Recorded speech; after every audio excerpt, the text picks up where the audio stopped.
ओम शांति।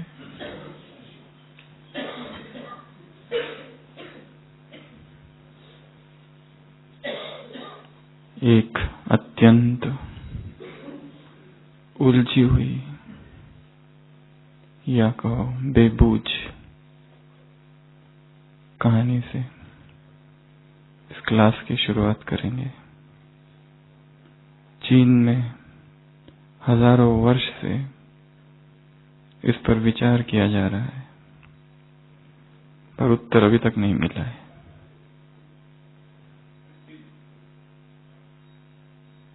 एक लकड़हारा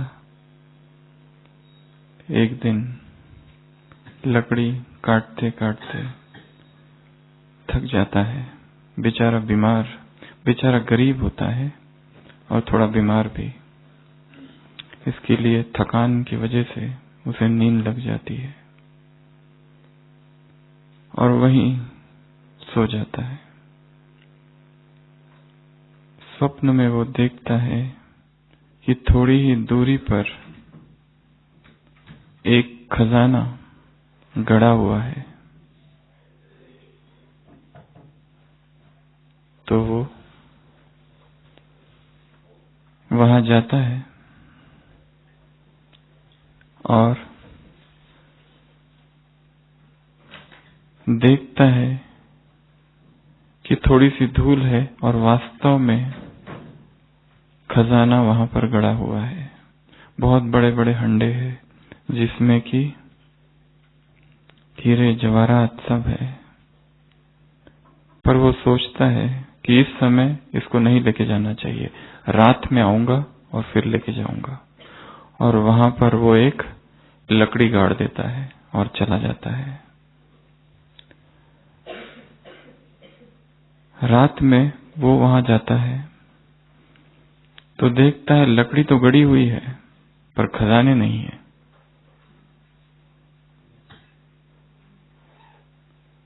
और वो ये भी देखता है कि गड्ढा खोदा हुआ है, अर्थात किसी ने खजाने ले गया। तो वो वापस घर आता है, अपनी पत्नी को सुनाता है कि वो क्या था। यदि मैंने स्वप्न देखा, माना वो स्वप्न था और स्वप्न में मैंने देखा कि खजाना है और एक लकड़ी गाड़ दी, पर जब मैं रात में उठ के गया तो खजाना नहीं था परंतु लकड़ी तो थी।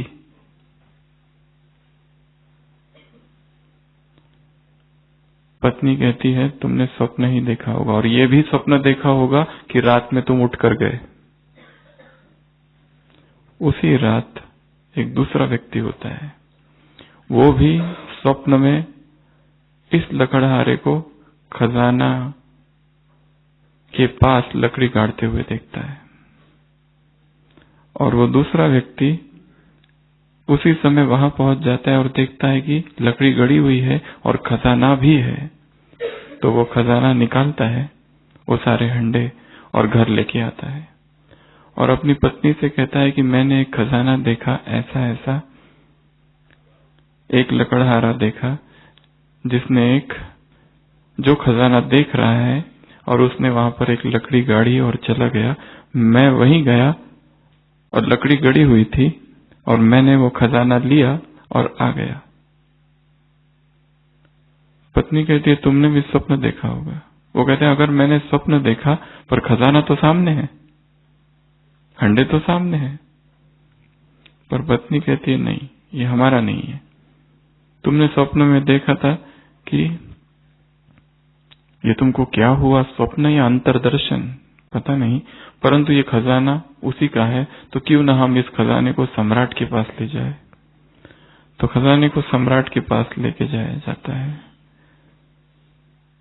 उस समय वहां पर वो लकड़हारा भी आ जाता है कि मेरे खजाने का क्या हुआ। तो सम्राट दोनों की बातें सुनता है और कहता है कि तुम दोनों ने ही स्वप्न देखा होगा, परंतु खजाना तो है सामने, अब क्या किया जाए। तो सम्राट उस खजाने को आधे आधे हिस्सों में बांट देता है और दोनों लकड़हारों को दे देता है। रात में जब सम्राट सोने जाता है और अपनी पत्नी से कहता है कि आज एक अद्भुत सी घटना हुई और ये हुआ, तो पत्नी कहती है तुमने स्वप्न देखा होगा, शांति से सो जाओ।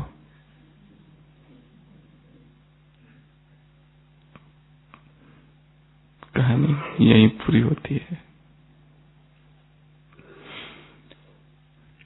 कल की मुरली की एक पॉइंट और आज की मुरली की एक पॉइंट। कल मुरली में बच्चे बाप से कहते हैं, बाप ने वरदान तो दिया और हमने वरदान लिया भी, पर जब उधर पहुंचते हैं तो पाते हैं कि वरदान है ही नहीं। जो लिया था वो सही में लिया था या स्वप्न था? क्योंकि लिया, बाप तो दाता है, वो देने वाला है, वो लेता नहीं है। और उसने दिया और वो कहता है कि मैं तुम्हें दे रहा हूं, और हम भी वहां है और हमने भी लिया, पर हम जब अपने घर पहुंचते हैं मधुबन से, तब तो वो है ही नहीं। फिर वो क्या था? स्वप्न था। अगर वो स्वप्न था तो फिर क्यों अचानक कुछ कुछ पलों में या कुछ कुछ परिस्थिति में वो वरदान अपने आप याद आता है और काम करता है? इसका अर्थ वरदान लिया था। इस पर हम आगे भी और चर्चा करेंगे। क्या है? स्वप्न है या वास्तविकता है? भगवान आ रहे हैं, सारे खजाने दे रहे हैं, हम ले भी रहे, परंतु फिर भी नहीं है। तो कारण क्या है? एक तो ये, दूसरा, सदियों से मनुष्य इस संसार को समझने का प्रयत्न कर रहा है। ये संसार है क्या? कई सारे सिद्धांत, फिलॉसफीज, दृष्टिकोण, शास्त्र है, जीव जगत ईश्वर क्या है ये जानने के लिए। और कईयों ने ये कहा है ये सारा संसार जो दिख रहा है ये स्वप्न है। किसी ने ये भी कहा है कहीं कोई भगवान है सोया हुआ, ये उसका स्वप्न है।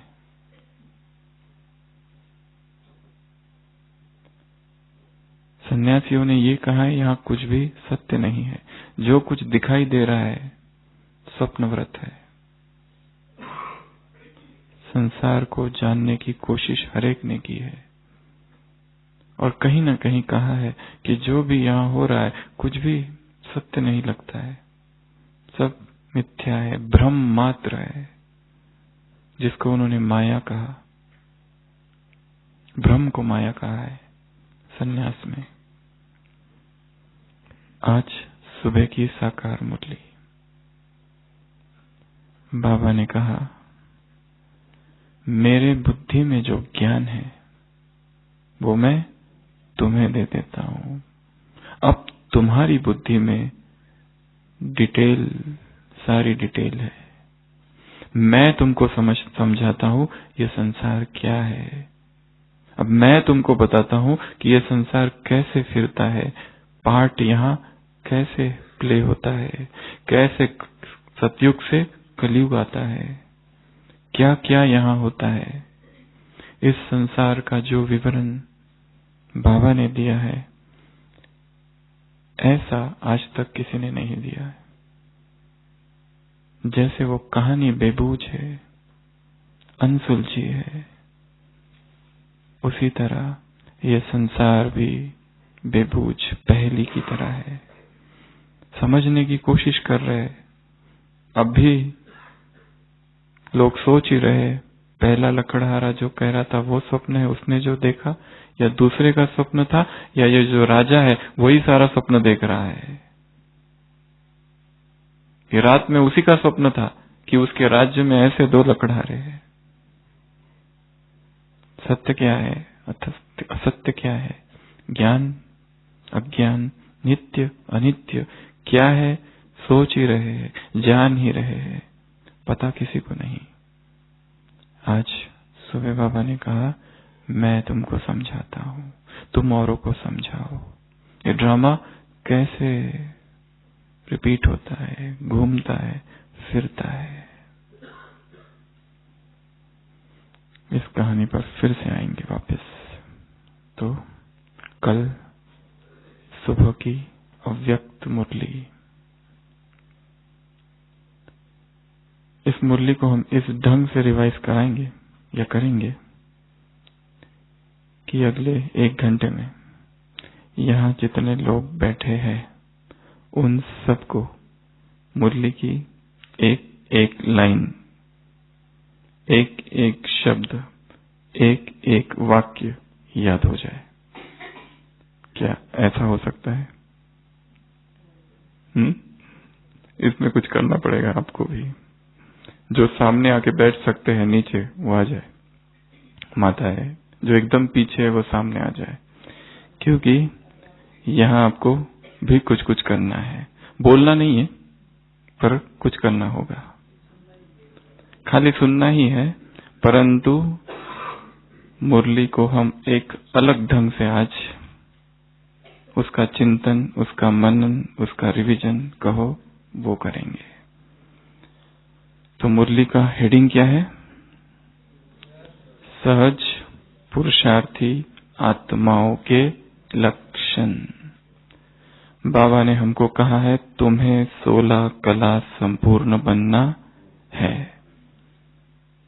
तो हम इस मुरली से सहज पुरुषार्थी आत्माओं के 16 लक्षण निकालेंगे, परंतु इसमें आप लोगों को भी कुछ करना है।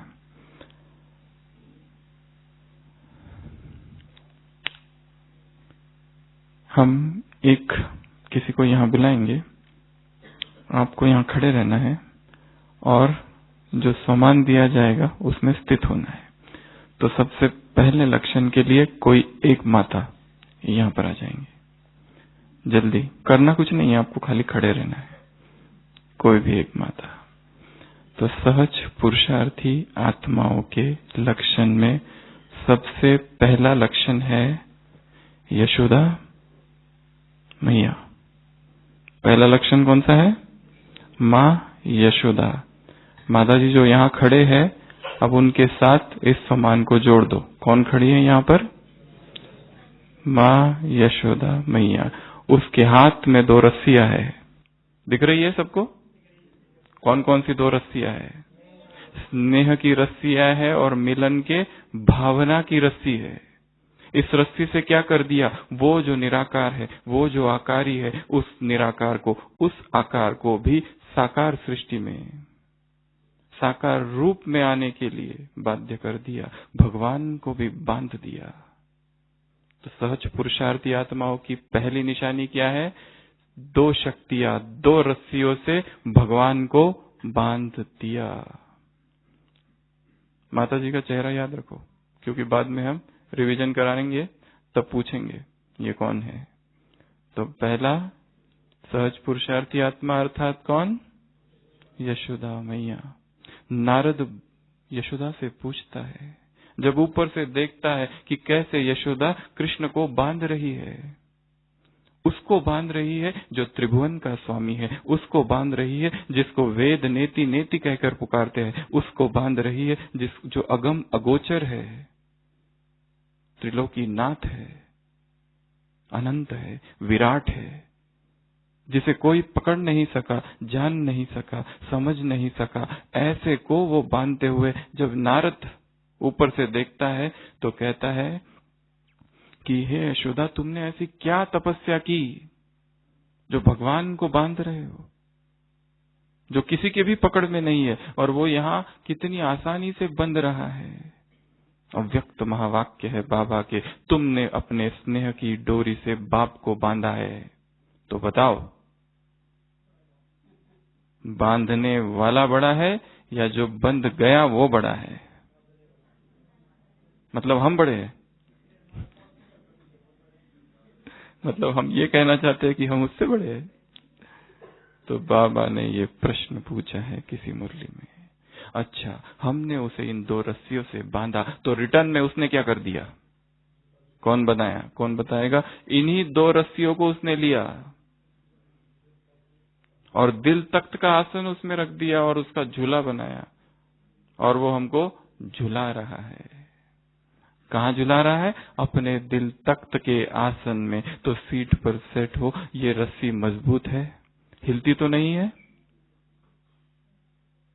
प्रश्न पूछा है बाबा ने, रस्सी मजबूत होनी चाहिए। कौन सी रस्सियां? स्नेह की रस्सी और मिलन के भावना की रस्सी। बैठ जाइए माता जी। तो पहली निशानी क्या हुई? सभी यशोदा मैया बन गई। लिखना कुछ नहीं है, खाली देखना है और समा लेना है, और जो यहाँ खड़े रहेंगे उसको इसी स्वरूप में स्थित हो जाना है कि मैं वो हूं जिसने भगवान को बांध दिया है। अब दूसरी निशानी, राजू भाई आ जाओ। दूसरी निशानी, जय हनुमान ज्ञान गुण सागर, जय कपीस तिहु लोक उजागर, राम काज करिबे को आतुर, निरंतर राम के काज करिबे को आतुर है, ऐसा राम रसायन तुम्हारे पासा। तो दूसरी निशानी कौन सी है सहज पुरुषार्थी आत्माओं की?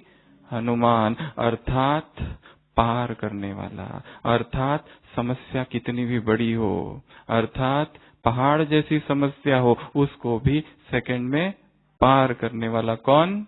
हनुमान। अतुलित बलधामा। दिख रहा है ना कितने शक्तिशाली है राजू भाई? तो अतुलित बलधामा, कहीं रुकने वाला नहीं है। कहीं नदी है, कहीं पहाड़ है, कहीं जंगल है, ना जंगल में रुकने वाला, ना नदी में रुकने वाला, ना पहाड़ में रुकने वाला, क्योंकि पहुंचना है। उत्तिष्ठ प्राप्त, उत्तिष्ठ जागृत प्राप्त वराण्य बोधतः। चेतना जाग चुकी है अंदर की। जब तक गंतव्य तक नहीं पहुंच जाते आत्मा नहीं रुकेगी। तो दूसरी निशानी क्या हुई?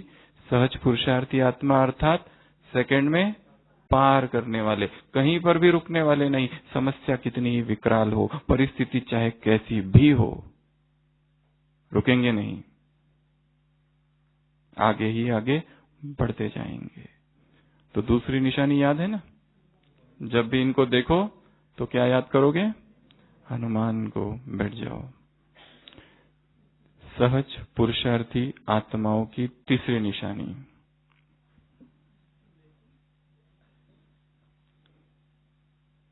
इतिहास का पात्र है, उसके जैसा नहीं बनना है। द्रौपदी पुकारने वाली नहीं, ये प्राप्तियों का समय है, इसके लिए द्रौपदी नहीं बनना है। सहज पुरुषार्थी आत्माओं की क्या निशानी है? पुकार खत्म, बचाओ, निकालो। ठीक है कमलेश भाई? पुकारना बंद, नो कंप्लेंट। बाबा की अव्यक्त महावाक्य है। जब बच्चे निरंतर कंप्लेंट करते रहते, निरंतर पुकारते रहते हैं, तो बाबा क्या कर देता है? परम धाम का अपना रेडियो स्विच ऑफ कर देता है।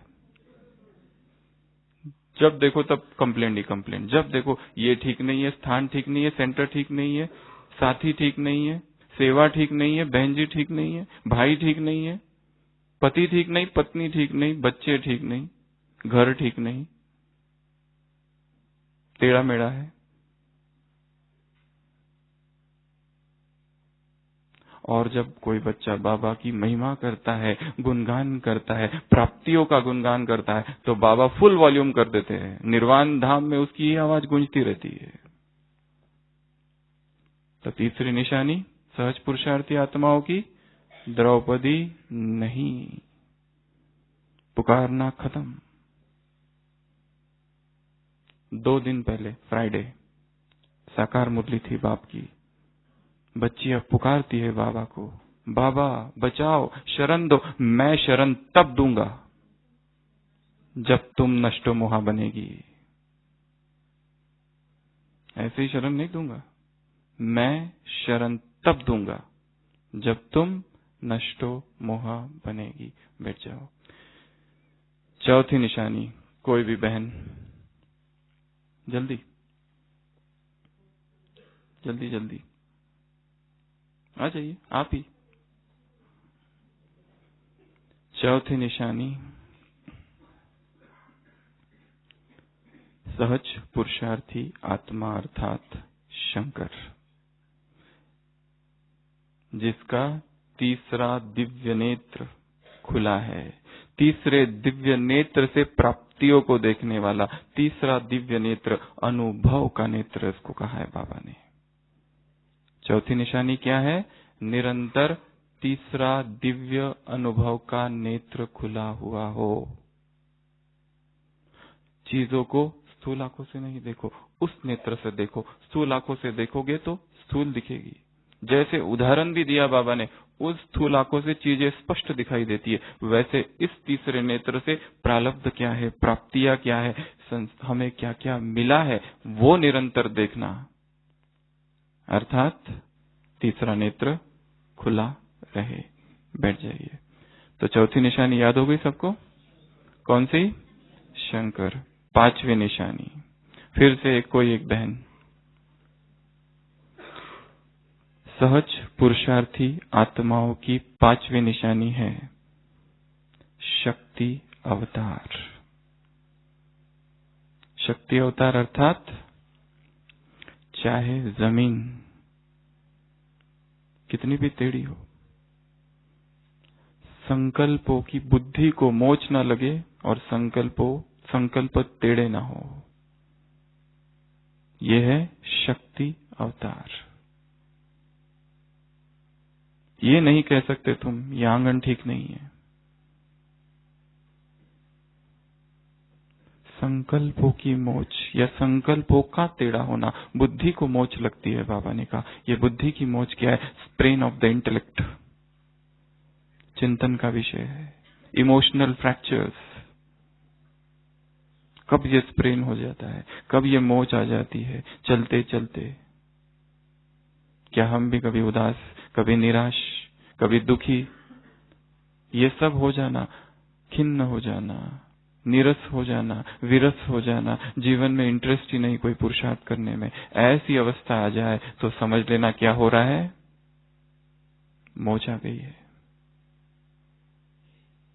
तो शक्ति अवतार अर्थात मोच न खाने वाली। अटेंशन की कमी है अर्थात अचानक गिरना, अर्थात अटेंशन की कमी। बाबा ने उदाहरण दिया है, घुमाने लेके जाते थे बाबा और कोई गिरता था तो क्या करते थे? क्या कहते थे? ये अटेंशन की कमी है, टोली बंद। देना भी प्यार है तो बंद करना भी प्यार। इसके लिए अचानक गिर जाना, ये क्या है? अटेंशन की कमी। बैठ जाइए। तो याद हो गया? शिव शक्ति अवतार, पांचवी निशानी। छठवीं निशानी, विठ्ठल भाई। अच्छा चलो उनको आने दो, आ जाइए आप, कोई भी आ जाइए विठ्ठल भाई। छठवीं निशानी है हेवन कॉन्ट्रैक्टर। छठवीं निशानी सहज पुरुषार्थी आत्माओं की हेवन कॉन्ट्रैक्टर। बाबा ने उदाहरण दिया है ओम शांति भवन का। उस कॉन्ट्रैक्टर ने ये नहीं सोचा ये जो जमीन है टेढ़ी मेढ़ी है, मेहनत की, यहां से पत्थर उठाया उधर डाला, वहां से पत्थर उठाया इधर डाला, मेहनत की। हेवन का तुमको कॉन्ट्रैक्ट मिला है, हेवन स्टैब्लिशमेंट का, हेवन को स्थापन करने का तुमने कॉन्ट्रैक्ट लिया है। तो तुम जमीन कैसी भी हो, उसके लिए तुम्हें भरना होगा ज्ञान से, गुण से, शक्ति से, खुशी से, नशे से। अगर कुछ भी खाली होगा तो गड्ढा होगा और उसमें गिरोगे और फिर मोच लगेगी। इसके लिए कॉन्ट्रैक्टर बन जाना है। कॉन्ट्रैक्टर बहुत रिस्पॉन्सिबिलिटी का जॉब है। हमें वो कॉन्ट्रैक्ट दिया गया है, कौन सा? सहज हेवन की स्टैब्लिशमेंट का। बैठ जाइए। तो छठवा क्या हुआ? Heaven contractor. सातवां, कोई भी बहन आप आ जाइए। सातवां है सहज पुरुषार्थी आत्मा अर्थात गाइड। सहज पुरुषार्थी आत्मा अर्थात गाइड। इनको अच्छे से देख लो, हम बाद में पूछने वाले हैं सारा कौन कौन क्या है। सहज पुरुषार्थी आत्मा अर्थात गाइड, जो दूसरों को मार्ग दिखाए, क्योंकि ये बेहद का मार्ग है। राम इंटरनेशनल हाईवे, भीड़ बहुत ही कम है इसमें। पुरुषार्थ के मार्ग में भीड़ बहुत कम है। आलस और अलबेलेपन के मार्ग में भीड़ बहुत ज्यादा है। ये जो पुरुषार्थ का मार्ग है, इसमें भीड़ बहुत कम है। तो खुद भी मोक्ष न खाने वाले और दूसरों को भी बचाने वाले अर्थात गाइड। तो सहज पुरुषार्थी आत्माओं की 7वीं निशानी है गाइड। 8वीं निशानी, बैठ जाइए कोई भी भाई, आप आ जाइए। 8वीं निशानी सहज पुरुषार्थी आत्मा अर्थात लवलीन आत्मा, बाप के प्यार में खोई हुई आत्मा। जब तुम बाप के प्यार में खो जाते हो, लास्ट संडे की मुरली, सुध बुध खो जाती है। जैसे भक्त सुध बुध खो देते हैं, डूब जाते हैं, खो जाते हैं, समा जाते हैं, वैसे तुम भी सहज पुरुषार्थी आत्मा अर्थात लव लीन आत्मा अर्थात खोई हुई आत्मा। और जब तुम इस तरह भगवान के प्यार में खोए हुए होते हो तो क्या होता है, बाहर के वातावरण से क्या रहते हो, सेफ।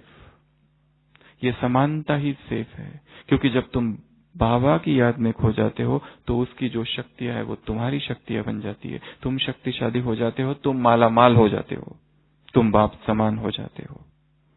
तो 8वीं निशानी कौन सी हुई, लव लीन। बैठ जाइए। 9वीं निशानी, इधर से कोई भी आ जाइए, कोई भी बहन,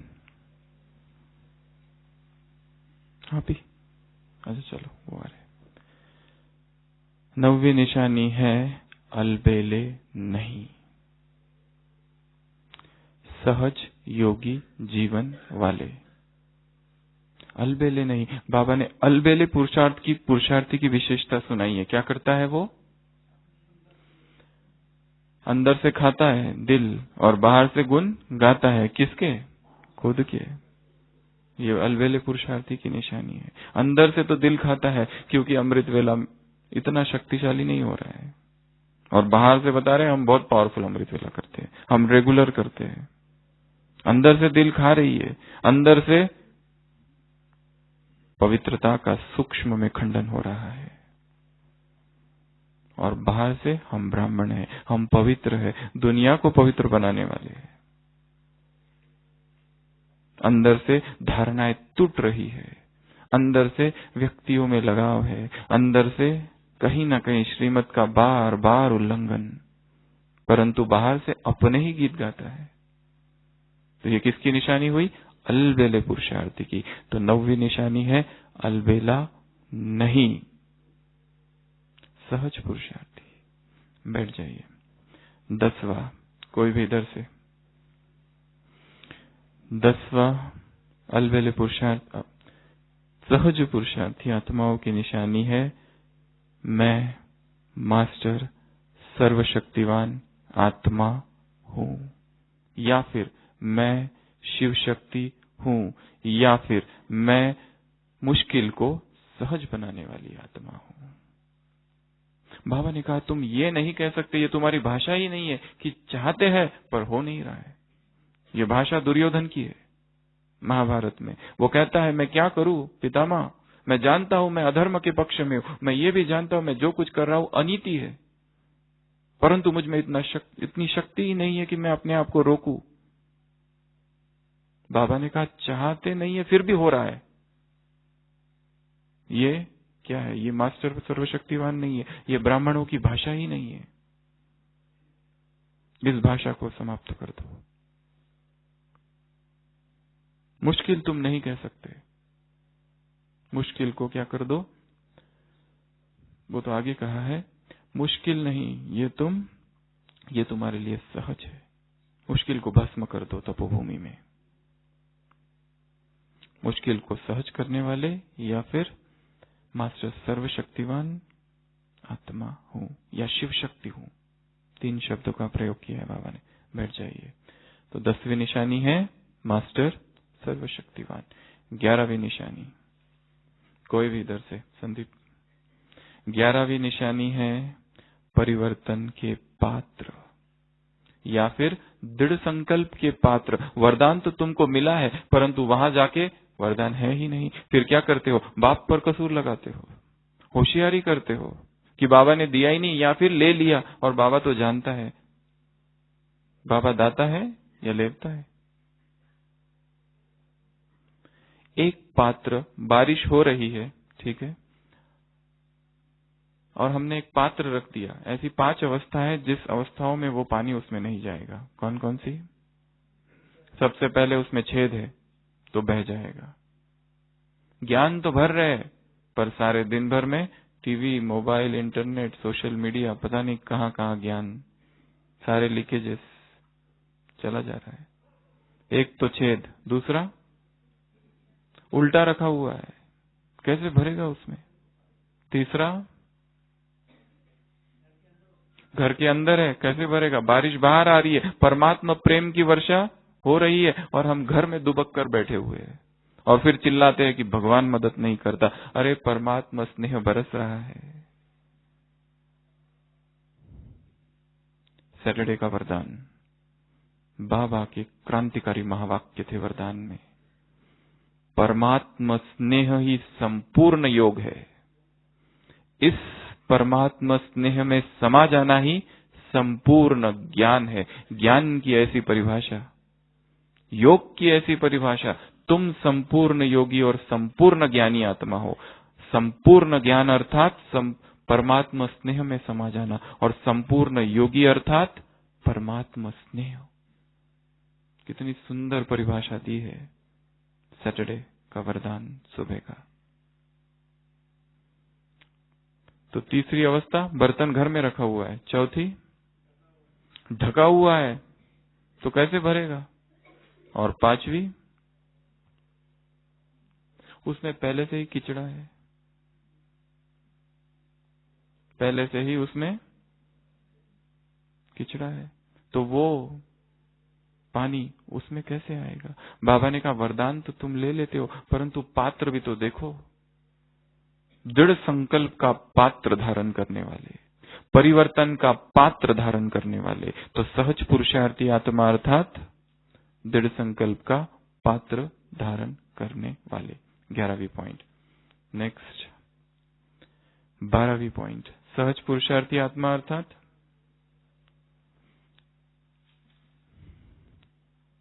प्रभाकर भाई, सदा चीयरफुल चेहरा, सुख के झूले में झूलने वाले। तुम सुखदाता की संतान हो।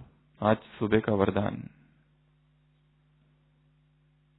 दुख में आ ही नहीं सकते, सदा सुख स्वरूप हो। तो निशानी क्या है सहज पुरुषार्थी की? चीयरफुल चेहरा, दुखी नहीं, उदास नहीं, गमगीन नहीं, खिन्न नहीं, हतोत्साहित नहीं, डिसहार्टेंड नहीं किसी भी बात से, सदा खुशी में नाचने वाले। साकार में बाबा ने कहा है, अरे तुम्हें भगवान मिला है, तुम्हें तो इतनी खुशी होनी चाहिए, इतनी खुशी होनी चाहिए राजू भाई, कितनी, तुम्हारे दिमाग की नस फट जानी चाहिए, इतनी खुशी तुम्हें होनी चाहिए। तुम्हें मिला कौन है? तो 12वीं निशानी कौन सी हुई? चीयरफुल। 13वीं निशानी, बैठ जाइए, इधर से कोई आ जाए।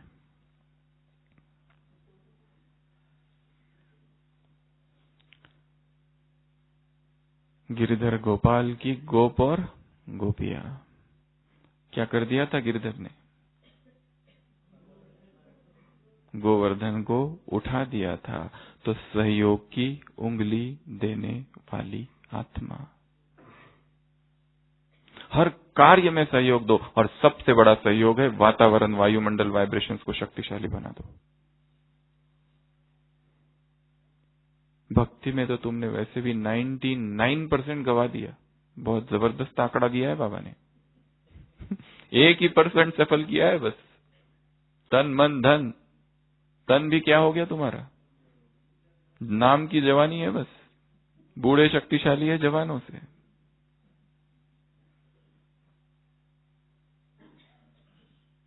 धन पहले देवता थे, बाद में बिजनेसमैन बन गए। कहाँ देवता और कहाँ वैश्य, कहाँ राजा भोज और कहाँ मन अशांत भटक रहा है। ये तुमने पाया है, ये है तुम्हारी प्रगति। क्या थे तुम और क्या बन गए। और हम सोच रहे, पता नहीं संसार के लोग सोचते हम स्वर्ग में हैं, कितनी उन्नति हो रही है। बाबा कहते हैं 99% तुमने गवा दिया है, अब जो 1% है बस उसको तो लगाओ इधर, तो तुम 21 जन्म सफल हो जाएंगे। तो सहयोग की उंगली देने वाली। 13वीं पॉइंट, सहज पुरुषार्थी अर्थात हर कार्य में सहयोग देना। बैठ जाइए। 14वीं पॉइंट, इधर से कोई आ जाएगा। हाँ रमेश भाई, एक बाप दूसरा ना कोई, ऐसी अवस्था। आज सुबह की साकार मुरली सभी कब्र दाखिल है, सब मरे पड़े हैं। 2 दिन पहले साकार मुरली थी, सारी दुनिया ही वनवाह में, इसमें रखा ही क्या है। एक बाप को याद करो बस, आज सुबह की मुरली। तो सहज पुरुषार्थी आत्मा अर्थात केवल और केवल एक को बिठाया है मन मंदिर में, दिलो दिमाग में, चित्त में, चेतना में, भाव में, स्मृति में, भावनाओं में, वृत्ति में, दृष्टि में, कृति में, कर्म में, स्मृति में, कल्पनाओं में, दृष्टि में, दृष्टिकोण में। एक ही बाप और कोई नहीं। अगर तीसरा कोई आ गया तो तीसरी आंख बंद। तीसरी आंख वाला कौन है? उधर है। तीसरी आंख बंद हो जाएगी अगर तीसरा कोई आ गया तो। बैठ जाइए। 15वीं पॉइंट, सहज पुरुषार्थी आत्मा अर्थात कौन आएगा? कोई भी आ जाओ। सदा संतुष्ट, सदा संतुष्ट। कुछ भी हो जाए दुखी नहीं, उदास नहीं। जो मिला है बहुत है। वो दिखाया है 2 सन्यासी, 2 फकीर एक साथ रहते हैं। वैसे तो सन्यासी 3 दिन से ज्यादा किसी स्थान पर नहीं रुकते, परंतु हाँ वर्षा ऋतु में रुक जाते हैं 3 मास या 4 मास। ऐसे ही 2 सन्यासी थे। वर्षा ऋतु था तो उन्होंने एक छोटी सी झोपड़ी बनाई। दिन भर निकल गए घूमने, भिक्षा मांगने, प्रवचन देने या जन कल्याण करने। जब रात को लौटे तो देखा इतनी जबरदस्त आंधी और तूफान आया है कि आधी झोपड़ी उड़ गई है, आधा उसका छत। तो पहला जो छोटा सन्यासी था कहने लगा, हे भगवान, क्या यही तुमने हमको दिया? दिन रात तेरे गुणगान गाते हैं और तू देता ये है। संसार में इतने दुष्ट और पापी आत्माएं, सबके घर ठीक है, हमारा ही झोपड़ी मिली थी, पूरी तहस नहस कर दी, कोई दूसरा कोई मिला नहीं। तब तक वो छोटा सन्यासी देखता है, बड़ा जो सन्यासी होता है वृद्ध, घुटनों के बल टेक के भगवान से प्रार्थना या कहते हैं, हे प्रभु तेरा लाख लाख धन्यवाद, तूने इतना तो बचाया कि हम इसमें सो सके। तेरी कृपा, तेरी अनुकंपा अपरंपार है। वो दोनों वहां सो जाते हैं और आधी रात में या सुबह सुबह भोर होती है तो जो बूढ़ा सन्यासी होता है उसकी आंखें खुलती है तो देखता है ऊपर आकाश ही आकाश। वो कहता है, हे प्रभु, ये तूने पहले क्यों नहीं किया? क्यों आंधी को आना पड़ा? पहले ही कर दिया होता तो कितना मैं तेरा ये सुंदर रूप देखता, कितना निर्भर आकाश, उसमें ये तारे। ये जब तक छत थी तब तक तो मैं ये सौंदर्य देख ही नहीं पाया था। अच्छा ही किया तूने जो छत को उड़ा दिया। ऐसा संतुष्टता का भाव। तो सहज योगी आत्मा, सहज पुरुषार्थी आत्मा अर्थात सदा संतुष्ट। बैठ जाइए। लास्ट पॉइंट, इधर से कोई भी आ जाए। सहज पुरुषार्थी आत्मा अर्थात एक रस स्थिति। जो भी संकल्प आया वो संकल्प क्या कर दो, बाप को दे दो और खुद निर्संकल्प बन जाओ।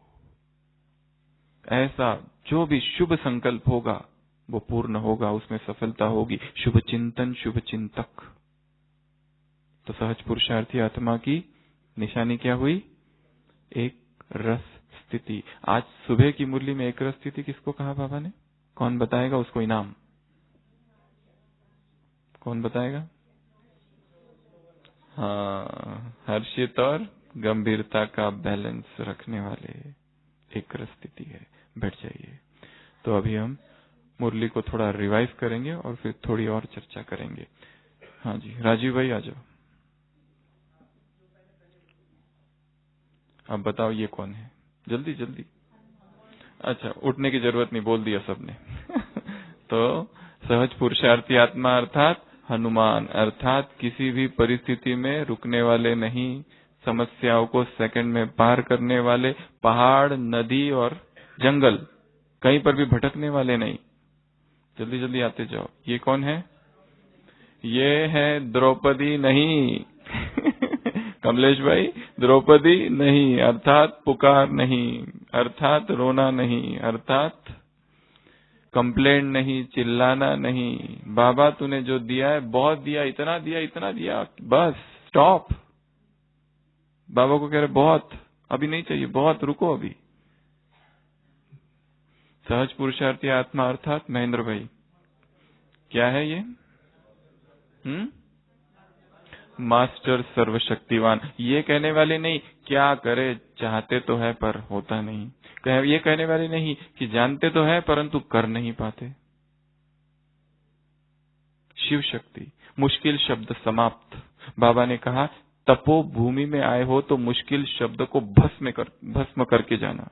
अब आप सबसे एक प्रश्न है, ऐसे 10 शब्द बताओ जो इस भूमि में भस्म करके जाना है। एक तो बाबा ने बता दिया मुश्किल। 10 शब्द बताओ जो इस तपोभूमि में आके भस्म करके जाना है, जो मुरलियों में आते रहते हैं। पहला है मुश्किल, दूसरा है लेकिन, तीसरा है कर लेंगे गे, चौथा है शब्द क्यों क्या, क्यों क्या, ये शब्द यहां से भस्म करके जाना। पांचवा मेहनत, छठवां कारण, आठवां जल्दी बताओ कभी कभी, कभी कभी, नौवां पता नहीं होगा, नहीं होगा, आठवां नहीं, आठवां कौन सा शब्द भस्म करना है जो हमारी डिक्शनरी में? सिंगल शब्द को खत्म करो। बाबा को डबल शब्द बहुत पसंद है। सिंगल शब्द। असंभव शब्द को भस्म करके जाओ, मेहनत शब्द को भस्म करके जाओ, मुश्किल डिफिकल्ट शब्द को भस्म करके जाओ। क्या करे, कैसे करे, पता नहीं होगा, गे की भाषा, ये सब भस्म करके जाओ। अपनी एक लिस्ट निकालनी है, जब मैं मधुबन में आया हूं तो मुझे कौन कौन से शब्द यहाँ पर भस्म करने हैं। आदत ही पड़ गई है क्या? कमजोर हूं, होता नहीं, ये सारे शब्दों को भस्म कर दो। ये तपोभूमि है, अग्नि प्रज्वलित है, यहाँ पर डाल दो, हो जाएगा काम। नेक्स्ट, विठल भाई कौन है ये? हेवन कॉन्ट्रैक्टर, सादे कॉन्ट्रैक्टर नहीं, कोई स्वर्ग के कॉन्ट्रैक्टर। बाबा ने आज कहा ये सबसे ऊंची पढ़ाई है, पाई पैसे की पढ़ाई नहीं है, वो पाई पैसे के कॉन्ट्रैक्टर नहीं, सबसे ऊंची पढ़ाई पढ़ने वाले और हेवन के कॉन्ट्रैक्टर है। हेवन का कॉन्ट्रैक्ट लिया हुआ, इसलिए हम ये नहीं कह सकते कि जमीन अच्छी नहीं है। जमीन को दोष नहीं देना, नाचना सीखना होगा, ठीक है? ये मत कहो ये आंगन ही टेढ़ा है।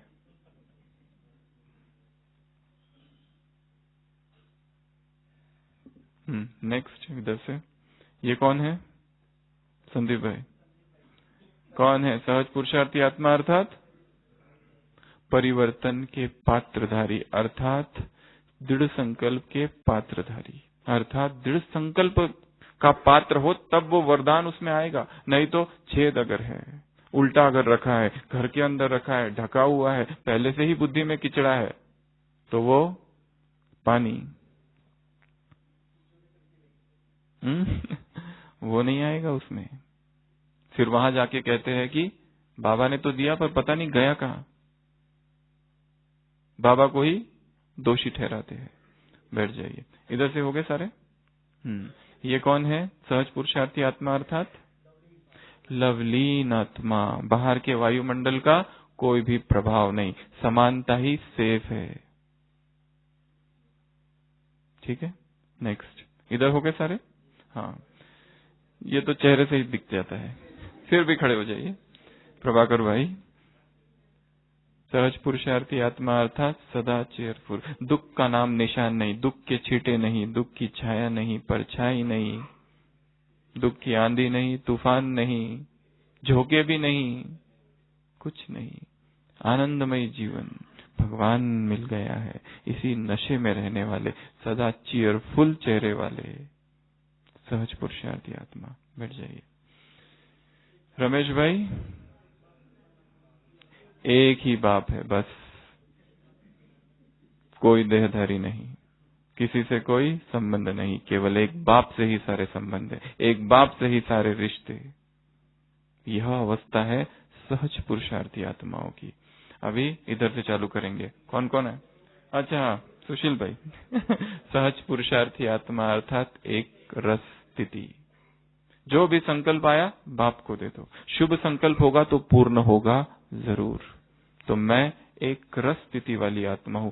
चाहे कितनी भी हलचल बाहर होती रहे, होने दो, परंतु हम एक रस स्थिति वाली है। और स्ट्रेस नहीं, टेंशन नहीं, क्योंकि उसको सौंप दिया है, उसका काम है, वो कराएगा। ऐसा समर्पण भाव, ऐसा समग्र समर्पण भाव, integrated surrender, complete surrender of intellect, of mind, of इन संस्कार, एक्शंस, वर्ड्स, सब कुछ। अभी इधर से, इधर के हो गए सब भाई। अभी बहने जल्दी जल्दी आ जाओ। ये कौन है? ये है ये कौन है? शक्ति अवतार। मोच नहीं, संकल्प टेढ़े नहीं। इसकी हर एक लिस्ट बनाए कि संकल्पों की मोच या टेढ़ापन मुझ में कहाँ आता है, और बुद्धि की मोच मुझे कब लगती है। बैठ जाइए। नेक्स्ट। ये कौन है? ये है गाइड, क्योंकि ये मार्ग बेहद का है। राम इंटरनेशनल एक्सप्रेस हाईवे है, इस पर भीड़ बहुत कम है। 2 ways diverged in the woods and I took the one less traveled and that has made all the difference। अंग्रेजी कवि लिखता है, जंगल में 2 मार्ग थे, एक मार्ग भीड़ वाला, दूसरा मार्ग जिसमें लेस ट्रेवल्ड, कोई नहीं जाता है। And I have taken that path, मैंने वो मार्ग लिया, और उसी के कारण यही तो अंतर है उसमें और उनमें और मुझ में। जिस पथ पर कोई नहीं गया, उस पथ पर चलने वाला हूं मैं। तो बेहद का मार्ग है, इस पर भीड़ कम है, और खुद तो जाना है पर दूसरों को भी ले जाने वाले हैं। इसके लिए गाइड को और एक बात याद रखनी है कि जो खुद दूसरों को मार्गदर्शन करने वाला है, वो कभी खुद भटक नहीं सकता। ठीक है, नेक्स्ट। इधर ये कौन है? ये कौन है? अच्छा, ये कौन है? सदा संतुष्ट आत्मा। नेक्स्ट, यशोदा मैया। क्या करना है?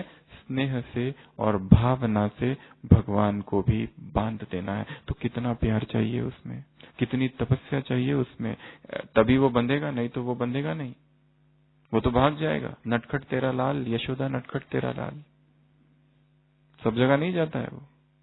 जिनका हृदय मक्खन के तरह सफेद, साफ, शुद्ध, नवनीत की तरह पावन जो है, उसी घर में माखन चुराने जाता है, सब जगह नहीं जाता है वो। जो गोपी बन चुकी है, उसी के घर जाता है वो। नेक्स्ट, ये कौन है? तीसरा नेत्र खुला, सहज पुरुषार्थी आत्मा अर्थात तीसरा नेत्र, दिव्य नेत्र, अनुभव का नेत्र खुला रहे और स्पष्ट देखे कि ये है प्रारब्ध, स्पष्ट देखे ये है प्राप्तियां जो बाबा से मिल रही है। नेक्स्ट, सहज पुरुषार्थी आत्मा अर्थात ये कौन है?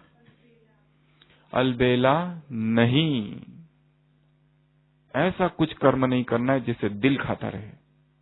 बाबा ने कहा छिपाओ नहीं। बाप तुम्हें युक्तियां बताते फ्राइडे की मुरली, फिर भी बच्चे छुपाते। मैं निराकार पर सब जानता हूं, तुम आओ तो मेरे पास, मैं बताऊंगा तुमको युक्तियां, छिपाओ मत पर, नहीं तो अंदर क्या हो जाएगा? गिल्ट कॉन्शियसनेस, अपराध भाव, दोषी भाव, दुनिया के सामने कुछ और, अंदर ही अंदर कुछ और। ये बहुत बड़ी बाधा है पुरुषार्थ में। जो भी हुआ है जीवन में, जैसी भी घटनाएं, जो भी पाप, सब कुछ सुना दो। विदेश में ऑथर संत हुए थे सेंट ऑगस्टीन, पूरी किताब लिख दी है, कन्फेशंस ऑफ सेंट ऑगस्टीन। सब लिखा है मैंने जवानी में क्या क्या पाप किए, moral since, menial since, मॉर्टल since, सब लिख दिया। और भगवान को कैसे मैंने पाया उसके बाद। कन्फेशन, बोलो कि हमने हाँ ये किया है, पहले मानो तो ही तो क्षमा होगी। छिपाओगे तो क्षमा नहीं होगी और बढ़ेगा पाप। इसके लिए सहज पुरुषार्थी आत्मा अर्थात अलबेले नहीं। नेक्स्ट, सहज पुरुषार्थी आत्मा अर्थात क्या है ये बहन जी?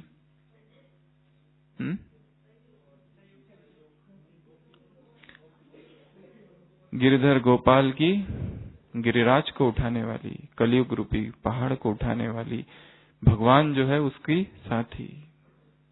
एक और बात है यहाँ पर, प्रश्न पूछा जाता है गोवर्धन को किसने उठाया? सब कहते हैं कृष्ण ने। कथाकार और अर्थ लगाते हैं, और किसने उठाया? सब कहते हैं वो जो गोप गोपियां थे उन्होंने लकड़ी लगाकर खड़े थे, परंतु उठाने वाला कोई और ही था। जो राधा को मानने वाले हैं, राधापंथी, वो कहते हैं राधा अपनी दृष्टि गड़ाए हुए थी, उसकी दृष्टि से उठा था वो। कृष्ण तो कुछ भी नहीं, राधा ही सर्वश्रेष्ठ है, आदि शक्ति है। कृष्ण तो उसके सामने कुछ नहीं है। उस आदि शक्ति की दृष्टि से वो उठा था। तो दृष्टि से भी इस गोवर्धन को उठा देना, दृष्टि से, वृत्ति से, बोल से, कर्म से, संकल्प से, सबसे। कोई और बचा है? और कौन बचा है? हो गए 16 पॉइंट्स। तो ये मुरली को जिस ढंग से हमने आज सुना, जो भी यहाँ आए उन्होंने उसी स्वरूप में स्थित होना है, और जो नहीं भी आए उनको मुरली को इस तरह पढ़ना है, उसका इस तरह चिंतन करना है कि वो मानस पटल पर क्या हो जाए? प्रिंट हो जाए, अंकित हो जाए। जब ऐसी अंकित हो जाएगी, जब नस नस में समा जाएगी, तब उसका प्रैक्टिकल स्वरूप हम बन पाएंगे। फिर वो नहीं रहेगा, एक स्वप्न मात्र नहीं रह जाएगा वो वरदान, वो वास्तविक रहेगा। ठीक है? ऐसे सहज योगी आत्माओं को, ऐसे सहज पुरुषार्थी आत्माओं को, ऐसे मुश्किलातों को सहज करने वाली आत्माओं को, ऐसे मास्टर सर्वशक्तिवान आत्माओं को, ऐसे सदा मालामाल आत्माओं को, ऐसे सदा स्व कल्याण के साथ विश्व कल्याण, खजानों को स्व कल्याण के साथ विश्व कल्याण में लगाने वाली आत्माओं को, ऐसे श्रेष्ठ आत्माओं को बाप दादा का याद प्यार, गुड नाइट और नमस्ते। हम रूहानी बच्चों की रूहानी बाप दादा को याद प्यार, गुड नाइट और नमस्ते। ट्रैफिक कंट्रोल का गीत बजेगा, उस गीत में जितनी 16 पॉइंट सुनाई है सभी अपने मन के मन में रिवाइज करेंगे, और जिसको यहाँ देखा उसका चेहरे के साथ में भी जोड़ सकते हो उसको, या फिर खाली रिवाइज करो सारी की सारी 16 पॉइंट्स। ओम शांति।